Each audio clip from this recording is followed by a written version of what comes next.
তো বন্ধুরা, এইভাবে ডিমের ঝোল রান্না করলে কিন্তু টেস্ট হবে দ্বিগুণ। তো কিভাবে দেখে নাও। আমি কিন্তু আমার মতো করেই করছি আর তোমাদের সাথে সেটা শেয়ার করছি। অনেকেই তোমরা ডিমের ঝোল রান্না করতে পারো বা অনেকেই জানো, অনেকে সুন্দর করো, কিন্তু আমি আমারটা তোমাদের সাথে শেয়ার করলাম। প্রথমে কিন্তু আমি ডিম আর আলুগুলোকে সেদ্ধ করে নিয়েছিলাম। সেদ্ধ করে ডিমটাকে ভেজে আলাদা করে তুলে রেখেছিলাম। তুলে রেখে পেঁয়াজ, এই তরকারি তরকারি সরি সরি সরি তরকারি নয়, তেলের উপর দিলাম গরম মশলা, তেজপাতা, পাঁচফোড়ন, শুকনো লঙ্কা, তারপর দিয়ে দিয়েছিলাম পেঁয়াজটাকে ভালো করে লাল লাল করে ভেজে দিয়ে দিলাম লবণ আর হলুদ, আর আদা বাটা, জিরে বাটা, ধনে বাটা, শুকনো লঙ্কা বাটা, রসুন বাটা, আর তার সাথে একটু মিট মশলা। ভালো করে মশলাটাকে এবার কষিয়ে নিচ্ছি। দেখতেই পাচ্ছ অনেকক্ষণ ধরে কষাতে হবে কিন্তু, যতক্ষণ না তেল বেরোবে।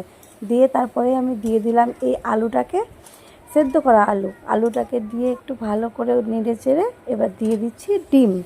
এবার ডিমগুলোকে দিয়েও কিন্তু অনেকক্ষণ ধরে আমি ভালো করে নাড়াচাড়া করব, যাতে মশলাগুলো ডিমের ভিতরে ঢুকে। আর অবশ্যই কিন্তু ডিমটাকে সেদ্ধ করার পরে ভাজার আগে একটু করে খুন্তি দিয়ে কেটে নেবে। একটু কেটে নিয়ে ফুটো ফুটো করে দিলে কিন্তু তেল মশলাগুলো, লবণটা ভালো ঢুকবে। দিয়ে ভালো করে দেখো কষে দিয়ে দিলাম আমি, মানে ওটাকে আমাদের এখানে কষানোই বলে। ভালো করে কষিয়ে দিয়ে দিলাম জল। এবার জল দিয়ে একটু খানিকক্ষণ নাড়াচাড়া করে এবার ঢেকে দেবো। ঢেকে দিয়ে তারপরেই তোমরা কিছুক্ষণ ফুটিয়ে তারপর কিন্তু ঢাকনা খুলে নেবে। আমি কিন্তু এই দেখো ঢাকনা খুলে দিয়েছি। এই দেখো খুব সুন্দর কালার এসেছে। আর আমি কিন্তু গ্যাসটা বন্ধ করে দিয়েছি।